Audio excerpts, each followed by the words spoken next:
Salut, salut, j'espère que vous allez très bien.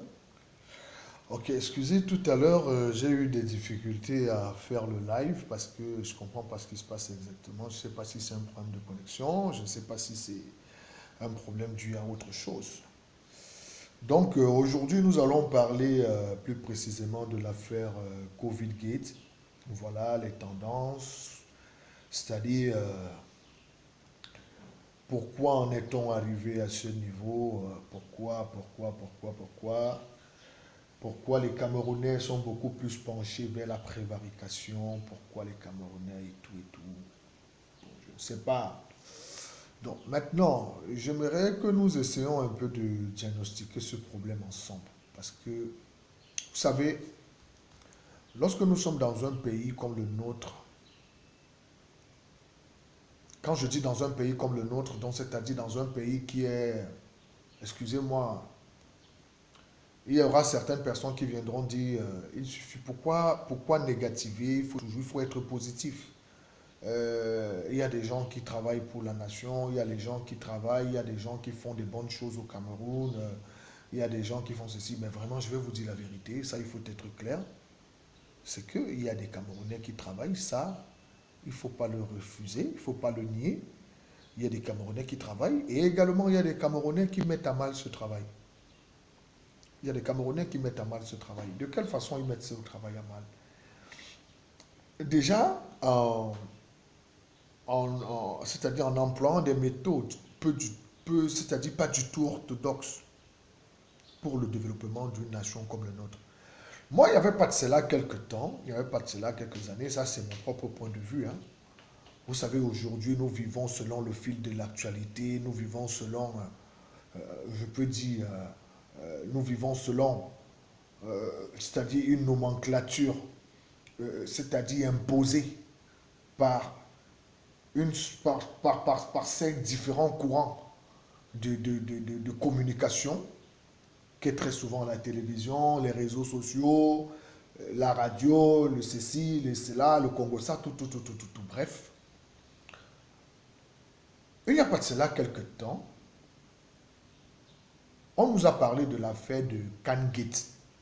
Voilà, l'affaire Kangate. Je pense que tout le monde en a, tout le monde en a pris sa dose, hein, l'histoire de la Kangate. De cette histoire de la Kangate est né beaucoup de choses, des choses se sont dites. J'ai même lu, même dans la presse, des trucs très terribles, incriminant certaines hautes responsabilités, certains hauts responsables de notre pays, certains hauts fonctionnaires, certaines hautes personnalités de notre pays. Donc, maintenant, nous sommes à une autre phase. Hier, c'était la Kangate, aujourd'hui, c'est la Covid-Gate. Mais nous savons que, moi, la chose qui me fait réfléchir aujourd'hui et aborder ce sujet, vous savez, moi, mes interventions, c'est toujours pour interpeller les Camerounais. Quand j'interviens, c'est pour interpeller les Camerounais à voir autrement les choses. Donc, ce n'est pas surtout de plonger dans le, je peux dire, dans la fatalité. Dans la fatalité, genre, il n'est plus possible un Cameroun nouveau n'est plus possible. Non, ce n'est pas de ça qu'il s'agit. En fait, je vais amener un peu les Camerounais à s'intéresser de plus en plus à, aux différentes actions que le chef de l'État pose, le président de la République. Parce que, excusez-moi, c'est le président de la République, c'est nous qui l'avons donné mandat. Donc, la seule personne à qui nous allons nous référer, lorsque le vol, lorsque la prévarication, lorsque la spoliation des caisses publiques ou des terres de l'État ou des terres publiques, la seule personne chez qui la plupart des Camerounais vont se diriger, nous le savons tous, c'est Paul Biya. Et maintenant, lorsque nous nous dirigeons sur Paul Biya, nous avons une affaire, une période pendant les, comme je disais, les médias ont parlé de la Kangate jusqu'à incriminer le SGPRC, qui est Ferdinand Gongo. Les gens ont raconté partout, non, oh, Gongo a fait ça avec l'argent de la CAN. Gongo a fait ça avec de l'argent de la CAN. Il y a eu réaménagement du gouvernement. Je crois par la suite, je crois que ça doit être des trucs, je sais pas, je ne me rappelle plus trop, mais je sais qu'il y a eu réaménagement du gouvernement. Et pendant ce réaménagement du gouvernement, Ngongo a été plutôt... Donc pour ceux qui s'attendaient que Ngongo doit être déménagé, Ngongo doit disparaître, ces gens étaient totalement convaincus que Ngongo devait partir du secrétariat général de la présidence. Mais à leur grande surprise, le président de la République a plutôt élevé Ngongo. Mais ça suscite des questions. Je pense que les Camerounais doivent à partir de là comprendre. Parce que s'il faut se fier à l'actualité, ça fait longtemps que je ne me fie plus à cette actualité. Hein, donc c'est-à-dire, si on se lève un matin, on me dit tel est bandit, moi, je ne suis plus trop dans ça. Vous comprenez? Voilà. Mais je suis juste quelqu'un qui ouvre les yeux quand il y a des choses comme ça qui se passent, lorsqu'il y a des détournements. Voilà. Mais je ne crois plus à un média qui se lève et dit telle personne a volé. Non, je ne crois plus. Je ne crois plus parce que nous connaissons déjà, avec la guerre des clans, avec la guerre des réseaux, comment ça se passe au Cameroun. Donc, qui sait si ce SGPRC, M. Ferdinand Ngongo, a été victime de ces gens? Parce que nous connaissons aussi la mentalité des Camerounais, de certains Camerounais, c'est-à-dire qui ont du mal avec l'élitisme. Donc, c'est-à-dire le seul fait de savoir que un monsieur comme Ngongo est le SGPRC et que c'est quelqu'un qui est un peu ouvert, pourquoi ne pas le pénétrer, hein, et faire les choses en son nom? C'est-à-dire quoi? Spolier en son nom. Et après, pour lui faire porter le chapeau. Je pense qu'il est temps que les Camerounais ouvrent les yeux. Il est important que les Camerounais ouvrent les yeux sur ce qui est en train de se passer au Cameroun. Parce qu'il y a une période dans ce pays, on a eu un monsieur qu'on appelait Belinga Eboutou. Dans notre pays. Ce monsieur se permettait un certain nombre de choses. À cause de lui, certaines choses se sont passées dans ce pays. Par exemple, nous avons eu des individus qui se sont mis à travers des dénonciations sur les réseaux sociaux, parler des pratiques de ces gens. Et il s'est avéré, nous avons constaté par la suite qu'il y avait des gens qui utilisaient même le nom du président de la République pour arnaquer les gens. Il y avait des gens qui utilisaient même le nom de la famille présidentielle pour arnaquer les gens. Il y avait les gens même qui utilisaient même le nom du DCC, le directeur du cabinet civil de la présidence, pour arnaquer les gens. Et tout récemment, dans une affaire de titre foncier dont je suis personnellement l'affaire, ici à Coton, à la descente à Pisport, hein? Vous avez des individus qui viennent là, qui se font passer pour les gens de la présidence de la République. Donc, qui sait si ce monsieur de Ferdinand Ngongo a été l'otage de ces gens? Vu que par la suite, nous avons vu sur les réseaux sociaux les gens avoir le faux Facebook, le faux Twitter de Ngongo, dont les gens arnaquaient avec le nom de Ngongo. Qui sait si dans les affaires de la CAN, l'expoliation qu'il y a eu émanait toujours de ces mêmes types de pratiques? Moi, c'est la question. Parce que moi, je vais vous dire, moi, je fais confiance au président de la République, Paul Biya. Moi, je suis quelqu'un, il faut être rationnel. Hein? C'est-à-dire, ce n'est pas parce que il y a des choses qui se passent que vous n'allez pas chercher à comprendre ce qui se passe. Voilà un président de la République. Quand vous regardez comment les lois du Cameroun sont faites, demandez à n'importe quel bandit de ce pays, il va vous dire. Demandez à n'importe quel criminel de ce pays comment sont faites les lois de ce pays, vous allez voir. Ils vont vous dire que non, en ce qui concerne les lois, il n'y en a rien à dire. Il n'y a pas deux pays. Il n'y a même pas deux pays en Afrique qui ont les lois comme le Cameroun. Il n'y en a pas. Il n'y en a pas. Mais maintenant donc, le problème ici c'est que quand je regarde la personne qui a ficelé les lois du Cameroun, qui est Paul Biya, excusez-moi, c'est lui l'auteur de toutes ces lois. Qui dit loi, dit développement, dit progrès. Regardez les lois de notre pays. Mais après, je regarde, je constate que, et il est difficile de concevoir qu'un monsieur de l'envergure de Paul Biya recruter quelqu'un qui fait dans les malversations. Non, c'est très difficile de croire ça. C'est très difficile. Bon, on ne refuse pas qu'il a fait beaucoup de confiance à des gens qui l'ont trahi, qui l'ont déçu. Vous comprenez? Mais voilà un monsieur comme Gongo, qu'on dit par exemple qu'il a fait ça, il a fait ça, il a fait ça. Non, je ne crois plus à ces histoires. L'histoire de la Covid-Gate, est venue mettre en exergue, est venue mettre sur la place publique. Parce que, pourquoi, quand on parle de détournement au Cameroun, ça ne concerne qu'une seule personne?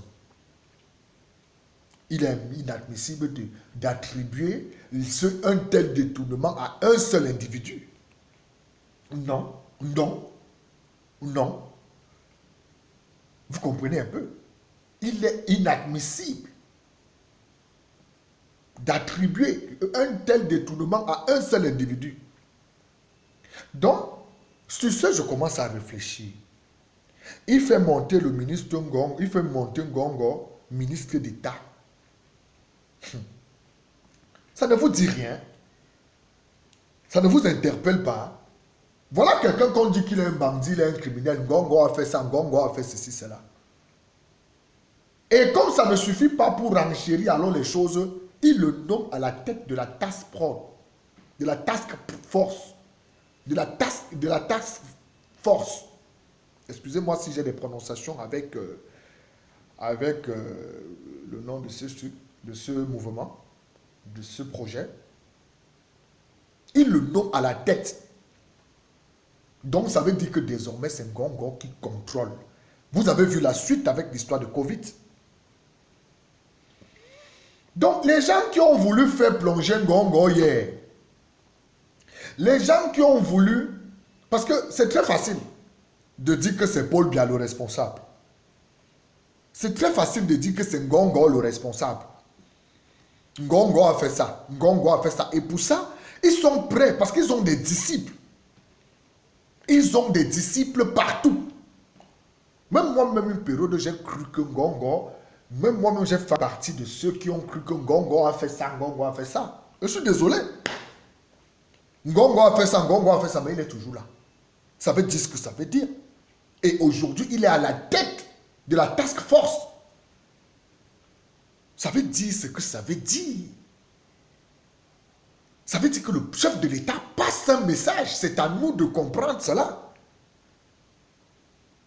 Parce que combien de gens ont voulu faire porter le chapeau au chef de l'État dans les détournements des deniers publics?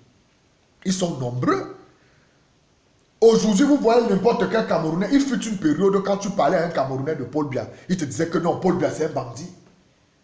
Mais il a fallu la sortie de certains hommes politiques, dont je préfère taire le nom ici, pour venir mettre sur la place publique les casseroles de tout un chacun.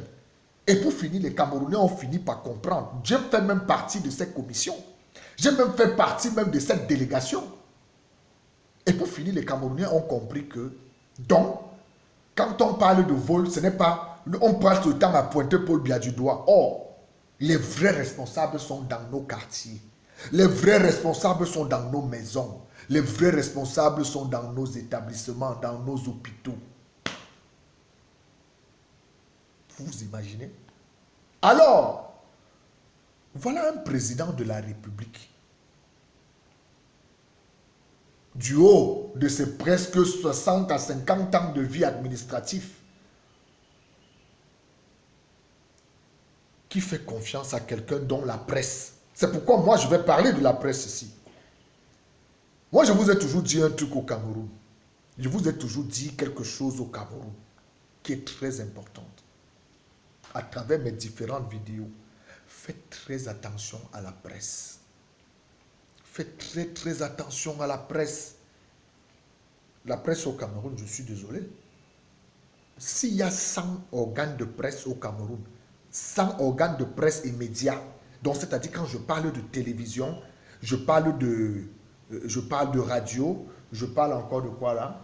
Je parle de la presse écrite, je parle encore des blogueurs, je parle encore des vlogueurs. Sachez que 99,99% sont des personnes malveillantes, sont pour les personnes malveillantes, pour des mauvaises personnes, pour des gens qui ne veulent pas le développement de ce pays. Vous croyez que si seulement 3% des Camerounais étaient pour le développement, je dis seulement 3%, 3% des Camerounais, vous croyez que ce pays sera où le pays s'y est? Vous croyez que notre pays sera où notre pays est? C'est parce que tout le monde, la majorité est fausse. Ça, il faut le reconnaître. La majorité est fausse. N'importe qui veut protéger son frère. N'importe qui veut protéger sa mère. On ne refuse pas. Oui, il faut les protéger. Mais s'il faut protéger ton frère dans le sens de détruire l'unité nationale, de détruire le vivre ensemble, de détruire toute la République, bon, à chacun son truc, hein. Il n'y a que le temps qui finira par donner raison à qui de droit. Mais pour moi, je ne fais pas partie de ceux-là. Moi, si j'ai un frère qui est spécialiste dans la spoliation des biens publics, hein, ou dans le détournement des fonds publics, moi, je vais l'appeler, je vais lui dire, frère, arrête, ne le fais plus. Au contraire, cherche plutôt à rembourser ce que tu as pris à la société camerounaise. Mais aujourd'hui, ce n'est pas ça. Aujourd'hui, ils vont dire que non, l'autre vole, moi aussi je vole. Tout le monde, ça devient, vous voyez. Donc, au final, ce n'est que un minus de personnes qui croient encore que tout est possible au Cameroun. Vous voyez même dans l'opposition, vous voyez même tous ces gens de l'opposition, d'autres se lever, wow, à Kanto, à ceci, l'autre se lever là-bas, il n'y a aucune différence, tous ont le même comportement, tous ont les mêmes attitudes. Et vous allez constater qu'il y a beaucoup qui s'engagent sur le champ politique, pas pour que les choses changent, parce qu'ils espèrent que quand les choses vont changer, ils auront une position où ils se feront valoir. Non, ce n'est pas de ça qu'il s'agit.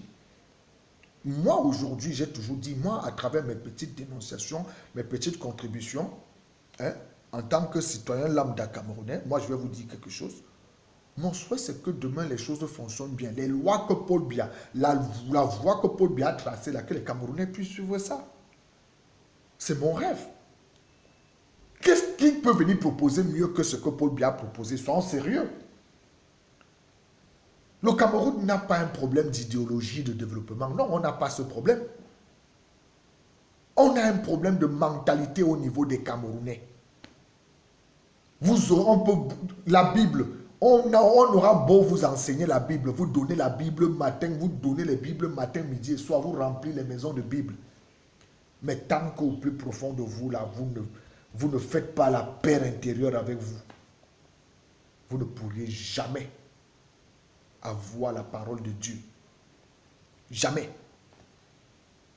Donc, grosso modo, aujourd'hui nous savons avec l'histoire de la Covid-Gate. Pour moi, moi j'ai compris tout avec la Covid-Gate. J'ai compris avec la Covid-Gate et ça me donne encore plus de force. Parce que il y a des choses qui se passent dans notre pays. Moi je vais dire ça ici parce que je vais prendre un cas au niveau de la foncière. Vous appelez où c'est Mbouin Emmanuel, ou c'est Mbouin Emmanuel, quelque chose comme ça, qui travaille à la foncière, à la délégation départementale du Vouri, là, de la foncière, des services des affaires foncières. Vous allez voir un monsieur qui se comporte comme ça là dans l'administration, comme si, c'est-à-dire qu'il est dans un bureau public, de service public, il se comporte comme si c'était son entreprise à lui. Il oublie qu'il est dans un lieu public. Il est payé par le contribuable des Camerounais. Mais malheureusement, on va faire comment? C'est le pays.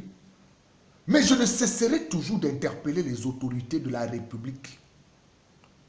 Qu'ils soient pourris ou pas. Je pense que de tels individus doivent dégager des affaires foncières. Parce que la guerre au Cameroun se construit minutieusement. Je le dis tous les jours. La guerre au Cameroun se construit minutieusement chaque jour. Aujourd'hui, avec l'histoire de la Covid Gate, si tu es un Camerounais qui ne comprend pas, non, c'est que tu ne comprendras jamais. Tous les gens qui se sont levés et dit Ngongo a fait ça, Ngongo a fait ceci, cela. Je ne prends pas la défense de Ngongo ici. Hein. Je ne prends pas sa défense. Mais l'histoire de la Covid Gate suscite des interrogations. Ça suscite tout simplement des interrogations. Il est à la tête, Ngongo est à la tête de la task force de la Covid Gate, de la Can Gate. C'est lui qui est au-dessus. Donc ça veut dire quoi? Le chef de l'État a trouvé mieux de mettre dans sa main le nécessaire pour qu'il puisse mener à bien ses ordres. Tout simplement.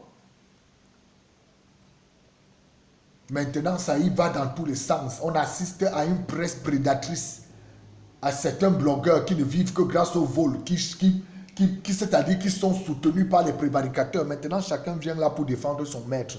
Chacun vient là pour défendre son gâteau. Mais je tiens à vous rappeler quelque chose, l'histoire de la Covid Gate. Mais Dieu merci, ça va beaucoup mettre les choses au clair au Cameroun. Ça m'a déjà ouvert la tête. Ça m'a ouvert la tête. Il faut vivre pour voir. Il faut vivre pour voir. Donc, il ne suffit pas de prononcer le nom, trouver des boucs émissaires. Trouver des boucs émissaires, c'est très facile de dire Monsieur Ngongo a fait ça, Monsieur Ayolo a fait ça. C'est très facile de le dire. C'est très facile de dire que tel a fait ça, tel a fait ça. C'est très facile. Mais sincèrement, aujourd'hui, avec l'histoire de la Covid Gate, vous voyez que c'était des gens qui passaient le temps à saboter, à tout. Ils sont dedans. Ils sont pris même dans le sac. Même dans le sac.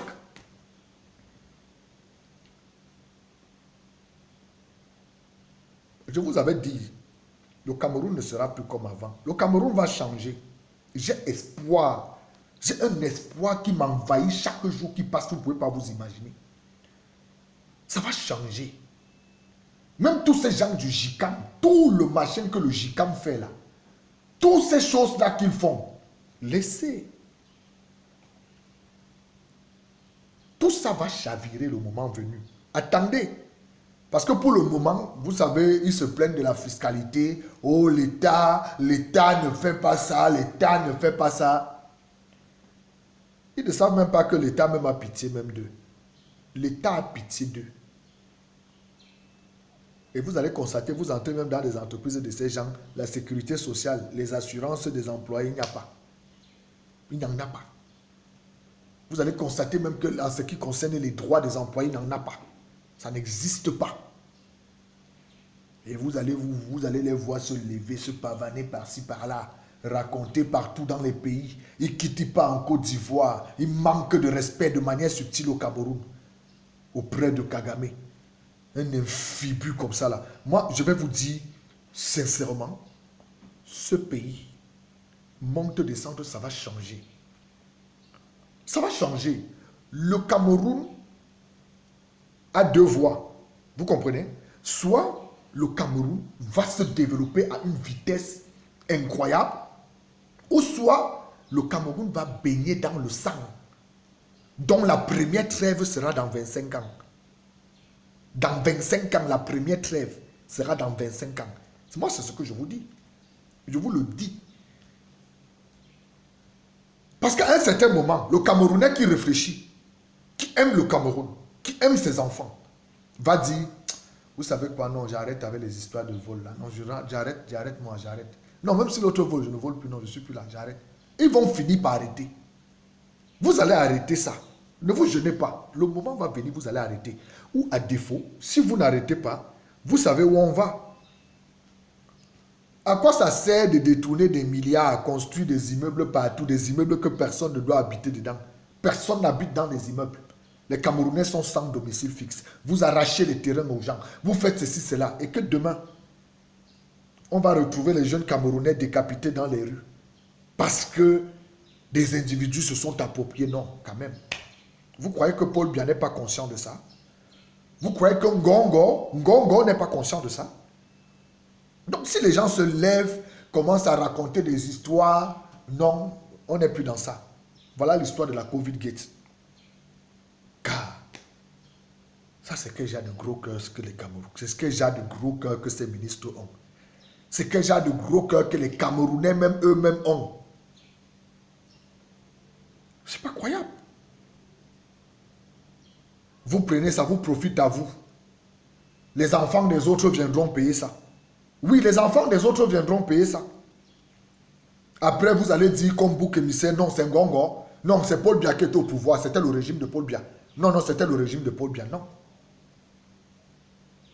Vous n'allez plus trouver pour bouc émissaire Ngongo et Paul Biya. Non, non. Avec l'histoire de la Covid-Gate, tout le monde a compris. Parce qu'avec l'histoire de la Covid-Gate, ils ont volé avec leur famille, ils ont volé avec leurs amis, ils ont volé avec leurs associés. Tout simplement. C'est ce qu'ils ont fait. C'est ce qu'ils ont fait, chers Camerounais. Voilà aujourd'hui, le FMI. Si le FMI n'intervenait pas, vous avez vu comment Ngongo travaille maintenant? Vous avez vu le travail de Ngongo?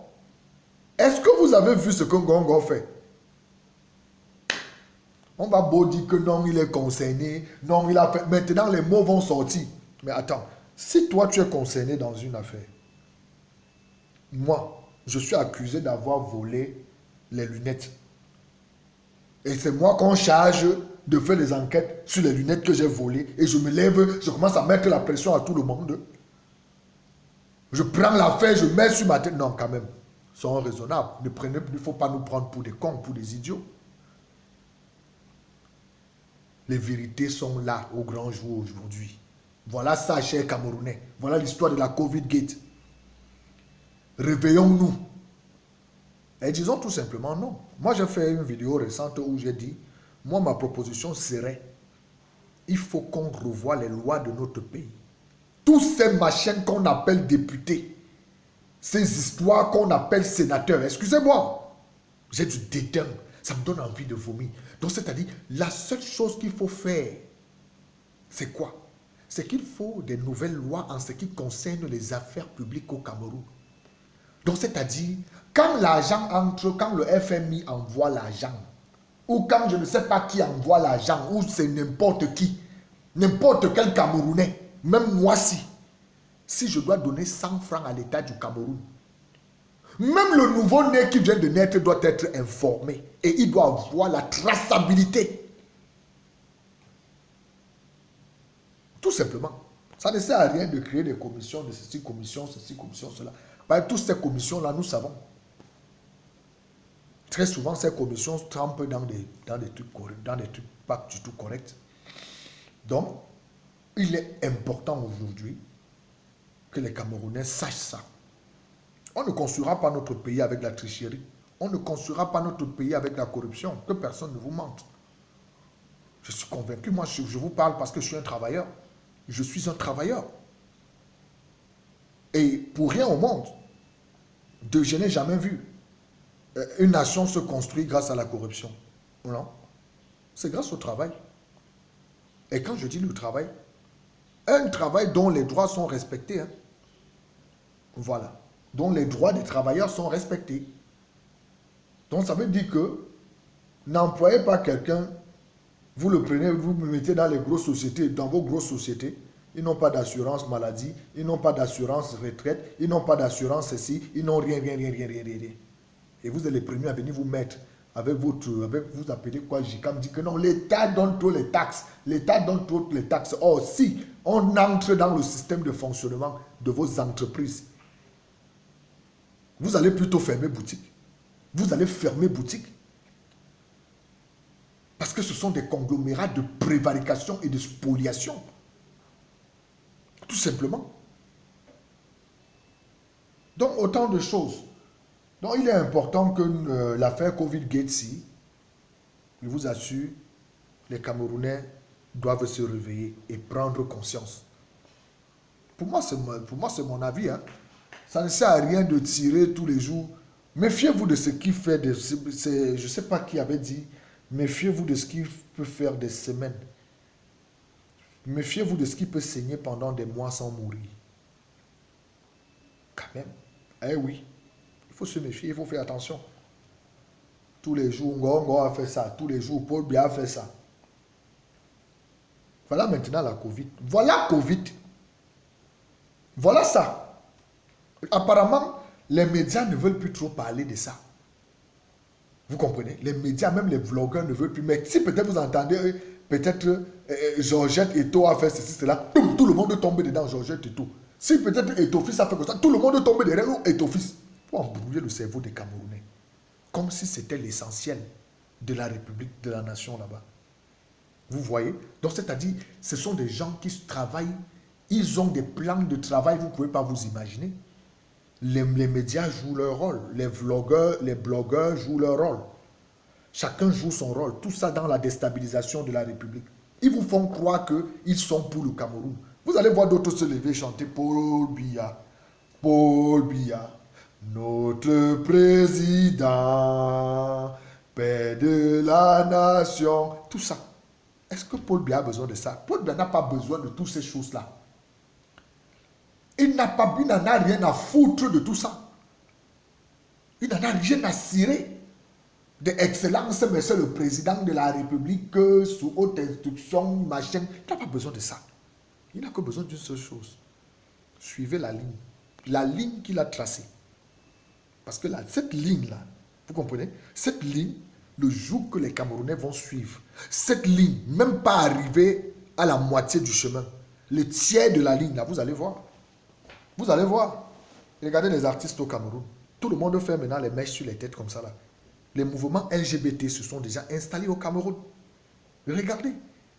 Les artistes ne cachent plus leur homosexualité. Les gars ne se cachent plus. Les gars font maintenant les cheveux. Ils font les nattes. Tu vois, les cheveux viennent comme ça, là. N'importe qui maintenant fait les nattes sur la tête. Parce que les gars les ont dit non. Les gars les ont dit non, on veut vous voir sexy. On veut vous voir sexy et tout et tout. Je vais parler comme ça, les gars vont se lever et dire, ah, dis donc, c'est la jalousie. Ah, c'est parce que tu es un incapable. Moi, je connais de quoi je parle. Vous voyez? Voilà. Autant de choses. Mais à chacun son truc quand même.